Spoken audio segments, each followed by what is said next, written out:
மல்லி சீரியல்ல நம்ம மல்லிக்காண்டி நம்ம வெண்பா பாப்பா பரிகாரம் பண்ண போறாங்களாம். அப்படிங்கிற மாதிரி நம்ம வெண்பா சொல்லிக்கிட்டு இருக்காங்க. நம்ம வெண்பா நல்லபடியா பரிகாரம் செய்வாங்களா? எதுவும் பிரச்சனை வருமா? யாரால பிரச்சனை வரும்? அப்படிங்கிறதெல்லாம் இந்த வீடியோ பதிவுல பார்க்கலாம். நம்ம மல்லி வந்து ஹாஸ்பிட்டல்ல ரொம்ப உடம்புக்கு முடியாம இருக்கும் பட்சத்துல நம்ம வெண்பா பாப்பா வந்து வேண்டியிருப்பாங்க. நான் காவடி எடுக்கிறேன் அப்படின்னு சொல்லிட்டு. இப்போ அதை தான் நம்ம வெண்பா வந்து மல்லிகிட்டயும் விஜய்கிட்டயும் சொல்றாங்க. நம்ம மல்லி என்ன சொல்றாங்க அப்படின்னா, உன்னால செய்ய முடியாது. நீ சின்ன பொண்ணு, பச்சை தண்ணியில குளிக்கணும், சாப்பிடலாம், சாப்பிடவே கூடாது அப்படிங்கிற மாதிரி நிறைய விஷயங்கள் சொல்ற காரணத்தினால நம்ம வெண்பா பாப்பா யோசிச்சுட்டு இருக்காங்க. அது மட்டும் இல்லாம பரிகாரம் செய்யணும் நான் நினைச்சிட்டேன், நான் செய்யதான் செய்யணும் அப்படின்னு சொல்லிட்டு நம்ம வெண்பா பாப்பா அது பிடிவாதம் பிடிக்கிறாங்க.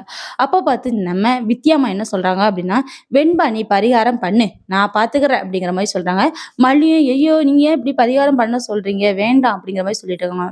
இதெல்லாம் ரஞ்சிதா வந்து கேட்டுக்கிட்டு என்ன சொல்றாங்க அப்படின்னா, சின்ன பொண்ணு, அவ மனசையும் நீ மாத்திட்டா, உனக்காண்டி அவ பரிகாரம் பண்ணணுமா அப்படின்னு சொல்லிட்டு ரஞ்சிதா பயங்கரமா நம்ம மல்லிகிட்ட கோவப்படுறாங்க. அது மட்டும் இல்லாம பரிகாரத்தை செய்யவும் விட மாட்டேன் வெண்பாவ அப்படிங்கிற மாதிரி சொல்லியிருக்காங்க.